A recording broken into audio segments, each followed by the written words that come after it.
टाटी मारे टाडू हिम लागे उलटू पण गरम नहीं थाय।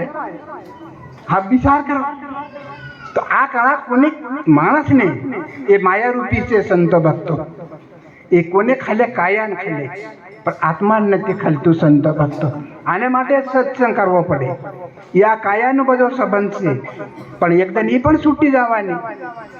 એ પણ કંઈક હાથમાં કંઈક ગહાણે બાંધી રાખો ટકે ખરી, કંઈ કરલી બી ટકે નહીં શકે। રંગ ઉપરાગ છે એ પણ ચાલ્યો જાય, એ પણ નહીં રોકાય, એ પણ કામ પૂરતો આવે। કામ પૂરતો કામ કરે પાછો ચાલ્યો જાય કે આપણો નાપડો છે, હું છે, મારું છે, મી છે, એવું આપણી હાથે રે ખરું ના નહીં રે। એ સમય આવે એનો, સમય પૂરતું રે પછી એનું કામ પૂરું થાય છે ને કે ભાઈ જાય રહ્યો કે હા જાય રહ્યો ભાઈ, ફેર આપણે શું કરી શકીએ?